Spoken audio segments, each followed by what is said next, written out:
Hello, everyone, and welcome to today's webinar, Creating Your Professional Development Plan, brought to you by your Vanderbilt Alumni Association. I'm Sarah Whitney Anderson, Assistant Director of Alumni and Student Engagement, and I'm so glad you could join us from wherever you are this afternoon.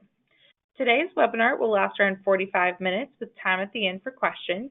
Please feel free to ask questions as you have them in the questions box on the side panel of your screen throughout the presentation, and we will make sure these are addressed in some way before time is up. We will record today's webinar and post on Expert Advice webpage on VU Connect, and we will share the recording with you via email. Many of you know our presenter today from previous alumni career offerings here at Vanderbilt, and I'm excited she's back with us for this presentation. Hallie Crawford, an alumna of Vanderbilt, is a certified career coach based in Atlanta, Georgia. Her company, HallieCrawford.com, and team of coaches have helped thousands of people nationwide uncover their dream career and make it a reality. Hallie is regularly featured as a career expert in the media, including Forbes.com, The Wall Street Journal, CNN, AJC, and Fox Business News. I'm excited to now turn this afternoon's presentation over to Hallie. Thank you so much. That was perfect. And thank you all for being here today. We greatly appreciate your time on your lunch hour to be with us. So we are going to be talking today about creating your professional development plan. And one of the first things that I wanted to tell you all is that I understand, even though I've been a coach for over 18 years now, that I understand the importance of career management. I'm very clear on my path now and what my goals are professionally, but it wasn't always that way for me. When I founded my business in my late 20s, I know I sound like I'm 12, I'm actually 45, but when I founded my business just over 18 years ago, I was clueless about what I was going to do long term in terms of my career. I had jumped around from job to job. I had 5 different jobs before the age of 28 in completely different organizations and industries. And eventually, as I, worked with a coach and figured out my career path and decided that I wanted to be a coach, I still, at that time even, I had no idea how to run a business, much less create a strategic career and business plan. And for me, I learned by doing and unfortunately failing often. Luckily, it got better over the years. But I will tell you that I believe that I would be at least 5 years ahead of where I am now career-wise in my business had I done a better job at the beginning planning my career trajectory as a coach. It would be light years different. It's painful to think about a little bit, but the past is the past, right? And so what I'm here to help you today is to understand what I have learned over time, for myself, but also with our clients, obviously, and what we help our clients with in order to determine and define what their long-term strategic career plan is and what the components need to be of that plan. All right, so let's look at our agenda for today. Key number 1, these are the 3 keys basically that we are going to be discussing that you need to consider while you are preparing to write and in the process of writing your strategic career plan. So the first tip or key is to define your career aspirations. Obviously, in order to create a plan, you need to know where you're going in the first place and what that long-term vision is for you. Number 2, we're going to talk today as well about building your personal brand and how that needs to be part of your strategic career plan. Both of these first 2 keys, and actually the third one as well, is going to be in part based on our ideal career model, and I'll show you that in just a couple of slides here so that you understand what the components are that you need to include. And then key number 3 will be developing that plan, okay? Just as a quick admin item, I wanted to let you all know if any of you will get the recording. However, if anyone would like a copy of the presentation from today, please feel free to email us at admin@HallieCrawford.com. Happy to give that to you as a PDF because we find that's obviously a little bit easier to email. So please don't hesitate so that you don't feel like you have to be frantically writing. Don't hesitate to ask us for a copy of the presentation. All right. So let's go back to this importance of career management for a moment. Why do we need to talk about this in the first place? So I gave you my personal story and why I think had I done that better, at the beginning of my career, I'd be further along in my business. But for you all, what you need to realize And this is still the case, even after, the recessions that we've been through in my lifetime, that even when the economy gets better, our jobs are still one of our best assets, if not the best asset that we have, okay? If we've learned anything from the recessions of the past, we know that our jobs are an asset, and in many cases, the best one that we have. We have to realize that we are our own best asset, and we have to treat our career as such and nurture it consistently because it is an asset. You never know when there will be a career change or a transition, maybe, unfortunately, that might be forced for you, like the ones on the slide here. Things can happen to us career-wise that we need to be prepared for. So we need to have this strategic career plan to fall back on whenever there are changes that might happen, and including building your brand, like we talked about. The more solid your brand is in terms of who you are as a professional and what your career path is, the easier it will be for you to network to get another job if you need to and sell yourself in that way.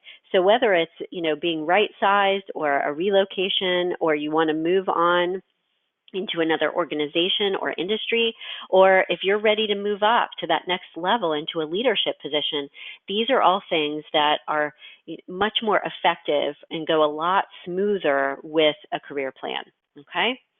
And today, just by the way, the average person, if you look at the stats on this slide, the average person changes jobs a lot more than we used to, right? It used to be with our parents where they'd punch a time clock and come home and it was 9 to 5, and you'd get this retirement benefit at the end of your career. That doesn't happen anymore. And so the majority of us, this is becoming more common, is most professionals will change jobs more frequently than they used to in the past. So there's an average of like 11 job changes, give or take, during their career path. And this comes from the U.S. Bureau of Labor and Statistics, just by the way.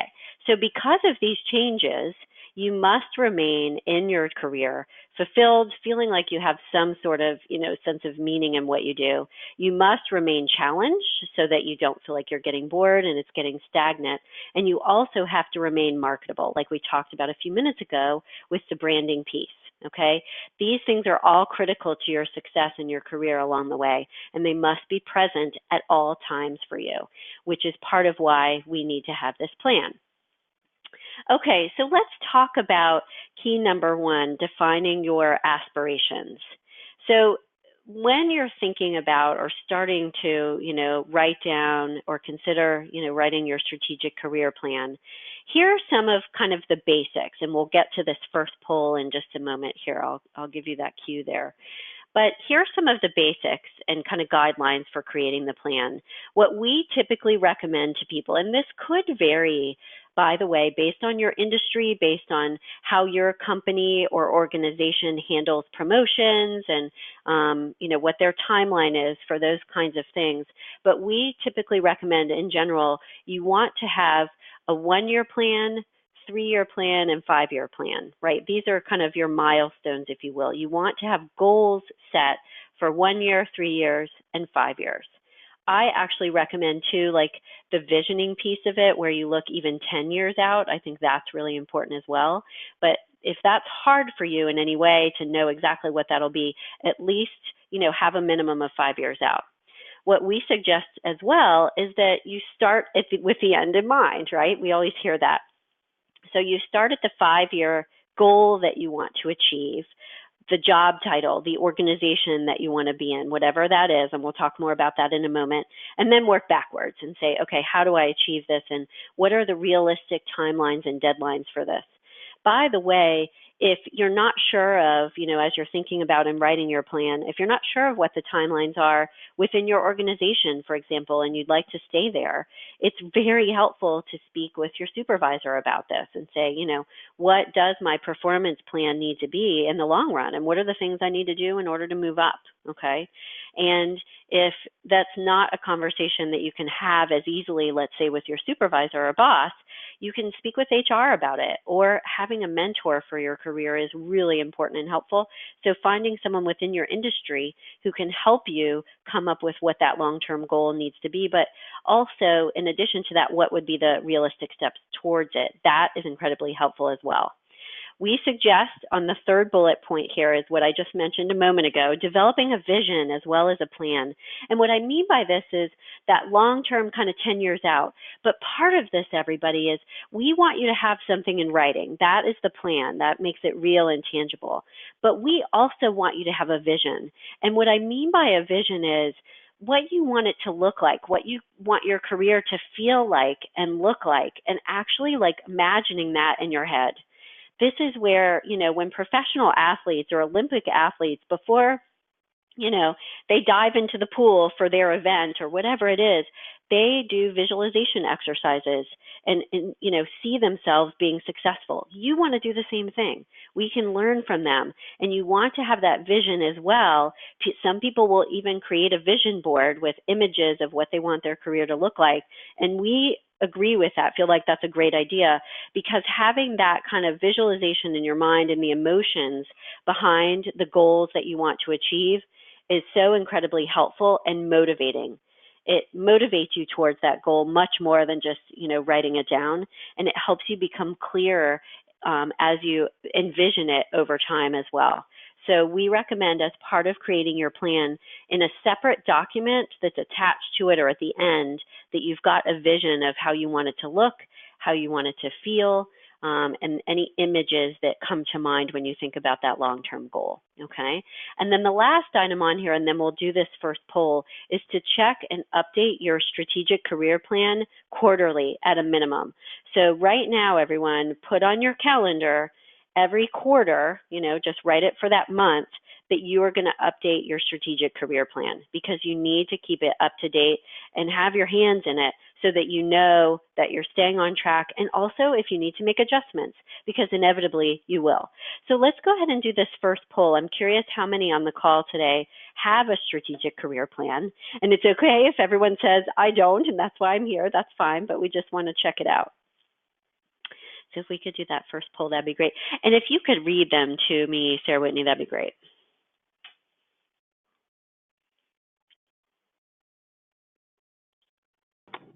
So right now we're at 100% no, with 80% have voted. Okay, good. All right.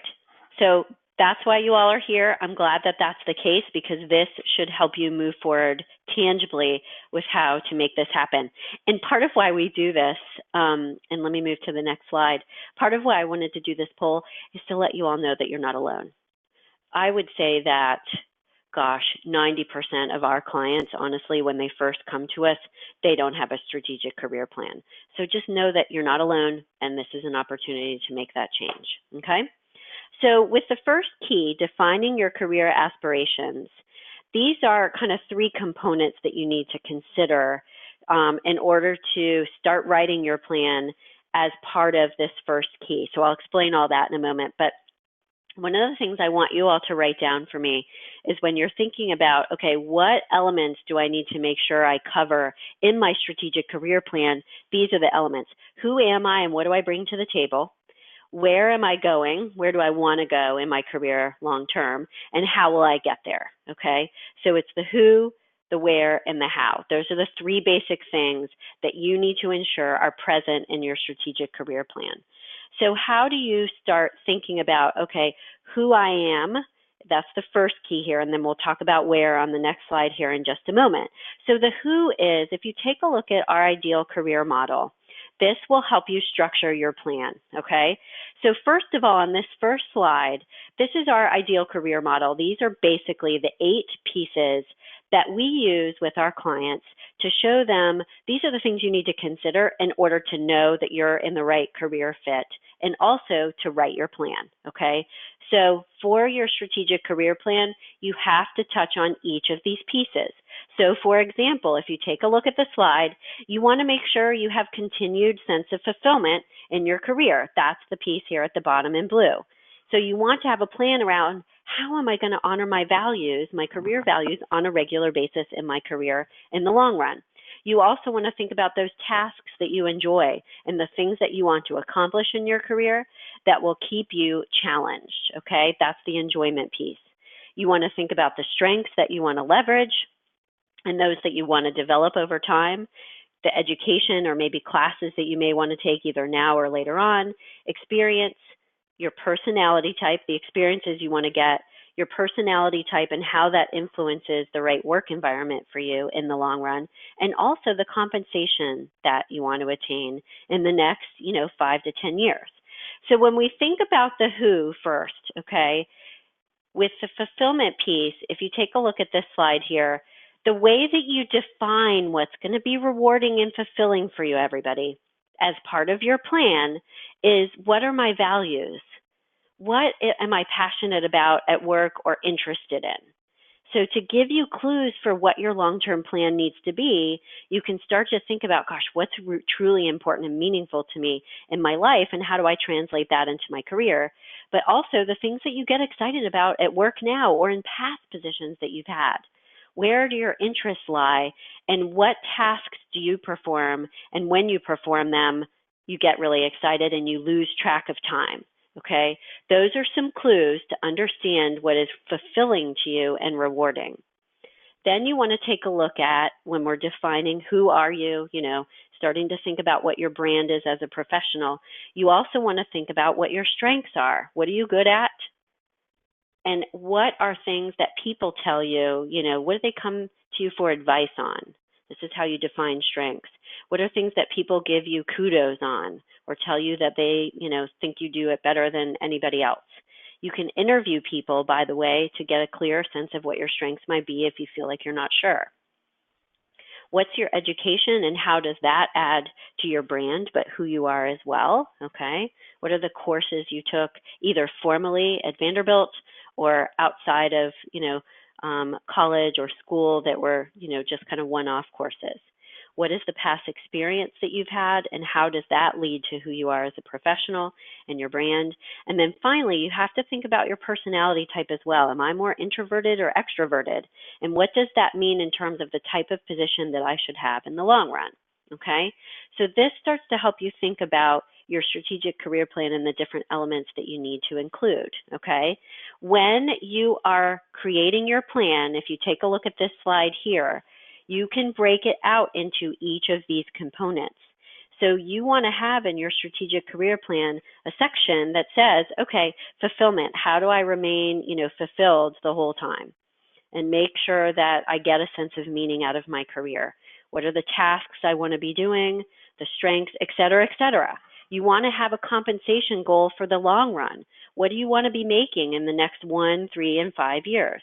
What is the right work environment for you? Okay, so these are categories that you can use to develop your plan.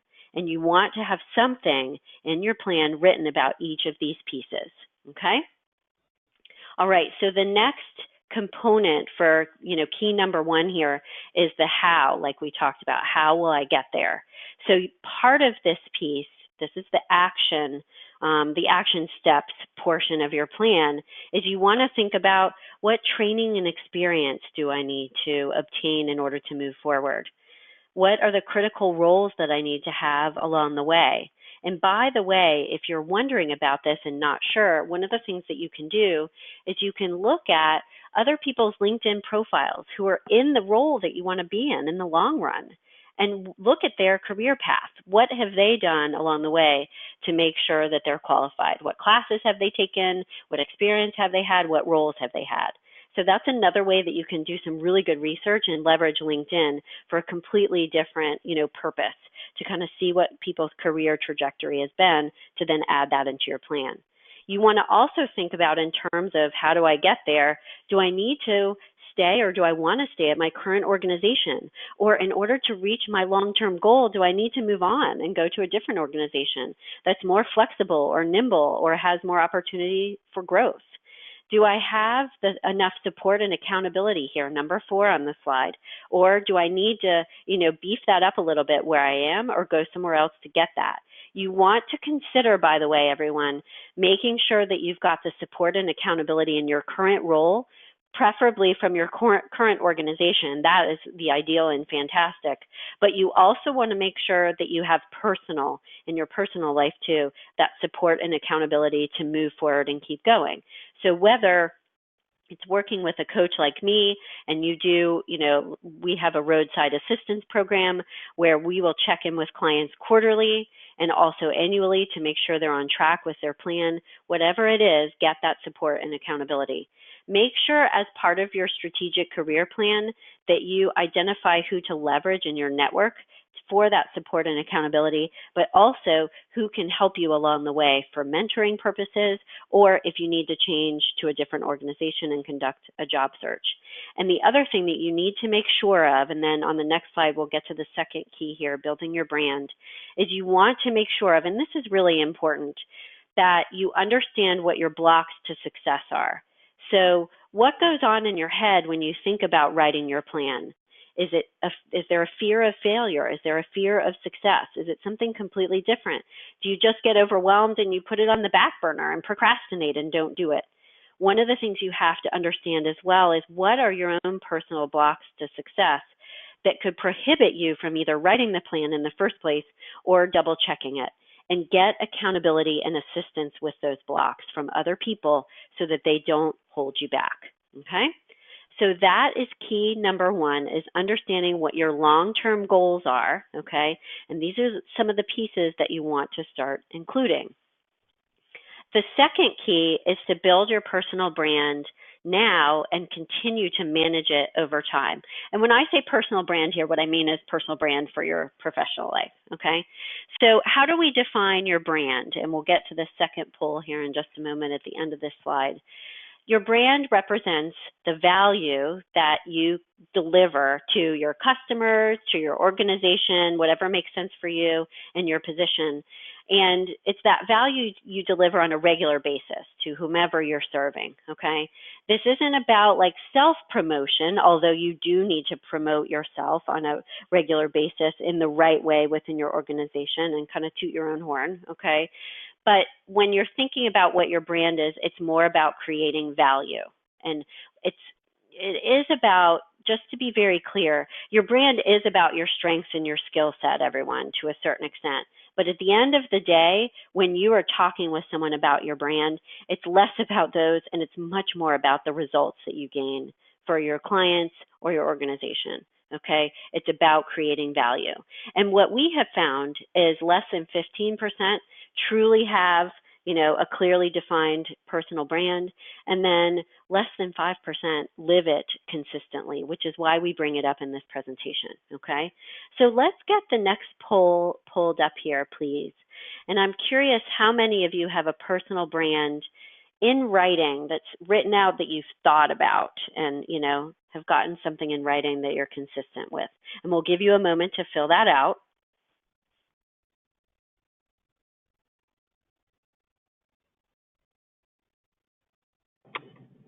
We've got 25% yes and 75% no. Okay, good. We do have some people that have that, so that's fantastic. And please, as we're going through this today, if you feel like you have any questions about personal branding or you want to share what yours is to share with everyone else for accountability, but also to give us an example, we would love that. So please feel free to do that. So for those of you that don't have it, remember going back to the slide with the model, your brand is going to be a combination of your strengths, your education, your experience, as well as your personality type. Those are the pieces that you want to keep in mind when you're developing your brand, okay? So let's go to this next slide here in terms of branding. So I would argue too, so just take a look at this slide here for just a second, everybody, so you know that it's here. Strengths, education, and experience from the model, like we said before. I want to talk to you, though, about personality type and values and passion here for just a second as well. So with personality type, that is still part of your brand. You might think, oh, how is that relevant? Whether you're more of a leader or a follower or a doer and like a detail-oriented person, or more introverted or extroverted, and how that plays into the value you bring, your personality type and those intangible kind of soft skills, if you will, those represent your brand as well. It's not just about, I've had this experience and I know this software program or whatever it is. It's also about who you are in terms of your personality type as a person. Okay, so you want to include those elements Again, like I said a moment ago, if I'm just naturally more detail oriented or great with numbers, or I'm very good at building relationships, or no, I'm really good at working independently and being able to stay focused on priorities versus, working with a team, whatever is relevant for that job, that's part of what you want to talk about as part of your brand. Okay.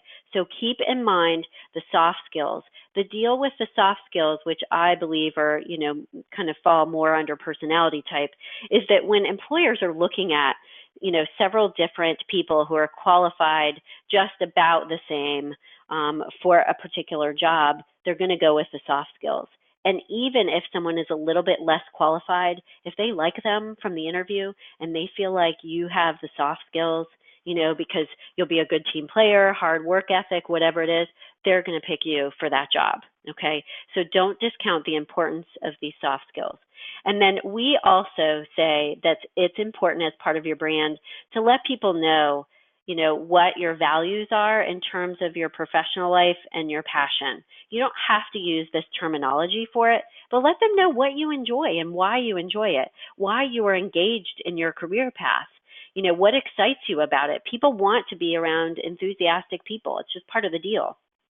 So we believe it's important as well in your branding statement to talk about, this is why I'm in, this organization, or I believe in or feel strongly about what I do. They want to hear that too. That's an important piece. Okay, so let's take a look at this next slide here. And in terms of building your brand, one of the things that you can start to think about to assess what your brand is now, this is a leadership wheel from Development Dimensions International. It's a management consulting firm. It's been around forever. They're very good. And when you get to the point where you're saying, okay, maybe in the next year or the next 3 years or 5 years, whatever it is that you want to be in a leadership position, assuming that you do, if that's the case for you, what are the elements that need to be present in a leadership position, or in, like what you have in your toolkit, if you will, I guess is the best way to say it. These are the things that are important for leadership positions: the ability to build consensus and commitment, introduce and manage change, et cetera, across the wheel. So one of the homework assignments, I want you to write this down, please, is to rank yourself on a scale of 1 to 10, 10 being highest, on how you do so far on these leadership strengths and skills that are critically important. By the way, this organization that created this wheel, these are the ones that they have found, serving large organizations for years. These are the most important leadership strengths. That's what this is, okay?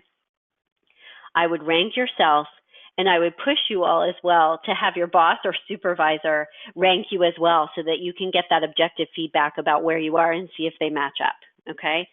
So leadership and your ability to exhibit leadership skills is a critical piece to your career plan, because these skills will enable you to move up to the positions that you want, okay? And part of this too is the ones that are low for you, any of the areas that are a little bit lower, I would say, like a 6 or below, you want to think about and include in your strategic career plan, how do I want to enhance this and beef it up? So that needs to be part of your action items, okay? Next, when you're thinking about your brand and trying to identify what your strengths are, I referenced this just a moment ago, and I want you to consider these for homework assignments as well, okay, is to interview 3 people and ask them, what do you see are my top three strengths, 3 to 5? What do I do better than anybody else you know? And when you think of me, what adjectives come to mind? These are things that can help you understand how you're coming across in the workplace. You can do this with people in your personal life as well. I find that's helpful just to kind of see the difference. And a lot of times, we have a professional side, and we all have a personal side as well that is usually different, but there are going to be some common threads. So when you're interviewing 3 people, by the way, I recommend you do both male and female to get different perspectives there, and both people in your professional life now or before, as well as in your personal life, okay? And when you're ready to write your branding statement, these are the different components that you want to write for your branding statement, or include, I should say, for your branding statement, okay? And this is going to help drive your strategic career plan as well, because you want to make sure that this brand is going to be consistent, or if you feel like you need to change it, that you include that in the plan. So who do you serve? What makes you unique as a professional in that market and serving that particular market? And why should people believe you? What are the, the star stories that you have that you use for interviews in order to explain to them, okay, this is how I know I live into my brand. These are the stories of success that I have that you can share with people. Okay? All right. So let's keep going here. We'll talk about the third key here, and this is developing the plan itself. So we've talked about the different pieces so far that you want to incorporate into your plan. And by the way, in a few more slides here, we do have a strategic career plan template that if any of you would like that, just email us at admin@HallieCrawford.com. We're happy to send that to you. It helps so much to have a structure. I know, because that's how I am too. So key number 3 is to develop the plan. Here are some of the obstacles to creating that plan. So we talked about understanding what the obstacles were before, and you need to address these head on.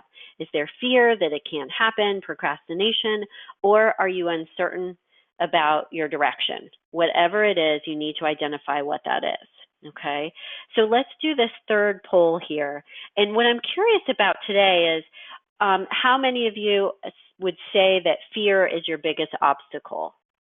This is the one that we find is the most common with our clients, that there's some sort of fear or lack of confidence going on. So let's do that one real quick.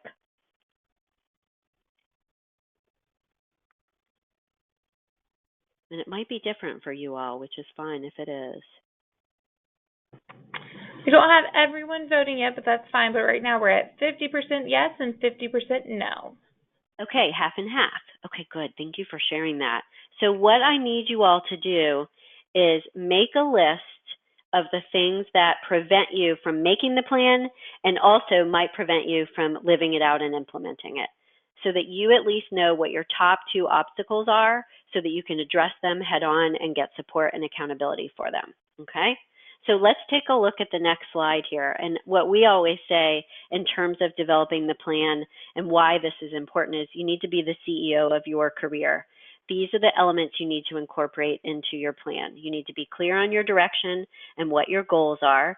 You need to be clear on how to, on a consistent, regular basis, market your skills, building your brand over time, developing that portfolio of career-enhancing experiences, skills, and education as well, if needed.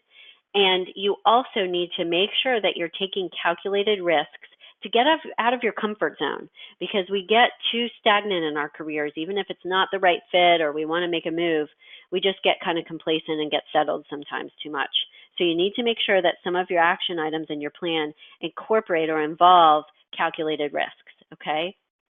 You want to make sure that you're consistently creating value and actively seek those opportunities across your organization, because that will help you be seen more and could open up more opportunities where you are now, if that's a possibility or an interest for you. You want to make sure that you build your transferable skills over time that you could leverage or use at another organization, as well as within your own organization if you decide to make a pivot. And think about the evolution of your career over time. Think long term, like we said at the beginning, and make sure that you're considering, okay, what are the steps I need to take and how is this going to unfold? If you don't know exactly what your goals are in the long run, that's part of what we help clients with all the time. I'm happy to do a free strategic career session with anyone on the call today. Just email us at admin@HallieCrawford.com. Happy to do that. But what I will tell you all is that it's okay in some cases if you're like, you know what, Hallie, I can only get like a 3-year plan. That's about as far as I can get. In some cases for people, the rest of the plan will unfold over time. You don't have to know all of it up front. It's better to just get something down. Like, I'm not really sure, but I think this is what it might be. Write it down. You can adjust it and change it over time. That's not a problem. So trust yourself a little bit too, that write as much of the plan as you possibly can, but the places where you have questions or holes in it, get some help with it and get some help over time, and know that you'll be able to fill those as you go. You don't have to know every single step of the plan or the process right away, right out of the box. It will unfold in front of you as you progress, okay? So as a reminder, remember when you're developing your plan, these are some of our guidelines: 1 year, 3 year, 5 year, start at 5, work backwards, develop that vision as well, and make sure that you've got teasers, tasks on your calendar to make sure you're updating it frequently, okay? And quarterly is what we recommend. I mentioned this just a moment ago. If anyone feels like, gosh, I need some specific help with one of these areas, happy to do a strategy session with you to get, or give you assistance on any career goal, whether it's something here or something that's, different from what we're talking about today. Happy to do that at any time. Just feel free to email us, okay? All right, so that was a lot, I know. So I want you all to get your pen and paper out for me, please, or write on your computer. And I want you to pick one thing from what we talked about today that you will, one action step, one thing that you will do in the next week. It could be, I'm going to interview one person about my strengths. It could be, I'm going to, get the presentation and check out the ideal career model and start filling that in. It could be, I'm going to talk to my boss about, the things I need to add to my repertoire here to get that next promotion, because I haven't done that in a long time and it's time to do that again. So go ahead and write that out for us, please. Feel free to share it in the chat box, okay? Make sure to make it specific, measurable, and have a deadline so that you know when you've completed it, okay? And before we start to move towards the Q&A here, feel free to start formulating your questions and putting those in the chat box. But I wanted to give you this quote. This is my favorite quote. So if you've attended webinars with me before, I use this one all the time. This is the one I have always used when I was having a hard time stepping out of my comfort zone. I didn't want to do something that just felt uncomfortable. Remember that the greatest risk in life is not taking one. Do you want to, at the end of your career, when you're 80, talking to your grandkids or whatever it is on a front porch, do you want to tell them you tried and did everything you possibly could to get where you wanted to go, even if you failed? Or do you want to say, no, I just didn't try, I just was complacent about it? We all know what the most likely answer is for each of you, okay? So remember, there will be risks that you have to take with this, but they are going to be worth it, okay? All right, so let's start to go to the Q&A, and please feel free to start sharing those, and we will read those out loud so I can answer them.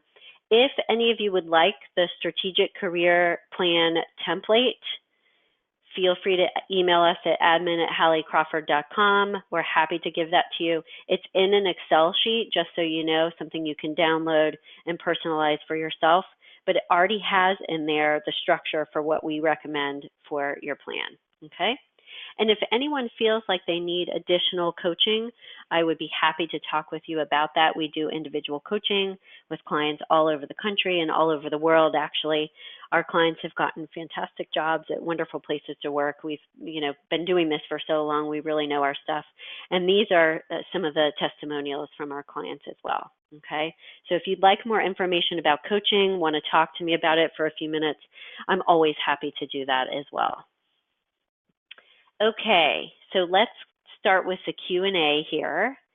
And please feel free to ask any questions that you have. And if we have some, great. And if not, sometimes we answer everything and we don't have any, and that's okay too. That's right, Hallie. You were very thorough. So no questions yet, but we'll definitely give a couple more minutes. So this is your time. If you have any questions, please submit those to the question box. Yeah, and if for any reason, everyone, if you have to run or, you think of a question afterwards, don't hesitate. Just use this email, and I'm happy to answer anything. Because sometimes specific particular issues, people are dealing with something really specific, and they need that one-on-one advice. I totally understand. Looks like you were just that thorough today. So, Hallie, thank you so much for sharing your wisdom and encouragement with us today. And thank you also for all of our attendees for participating. But actually, I'm going to stop right there. We did get one question. Let's see. Cool. That always happens. It's always like I know, right when you start.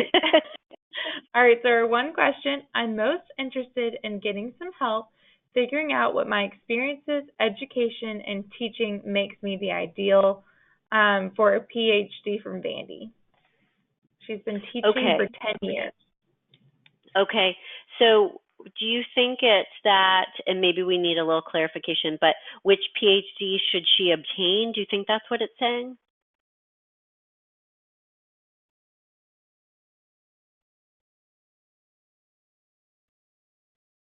Or is it a little bit different? I just want to make sure I'm answering it right.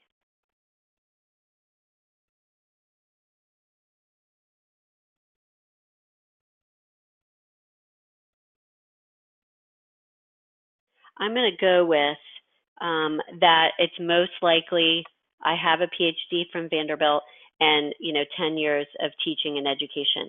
One of the things that I would do to get started kind of brainstorming possible ideas with that kind of background is I would plug in keywords like education, training, mentoring, professional development into different job boards to brainstorm different ideas that might work for you.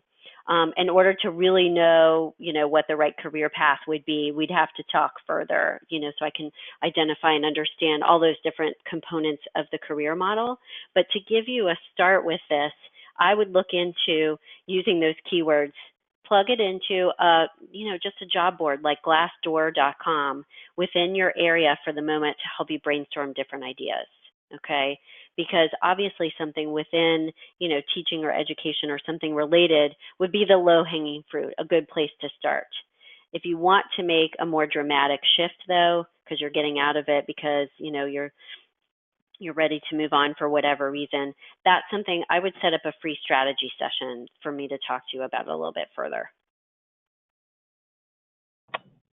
Okay. All right, and that was all the questions we have.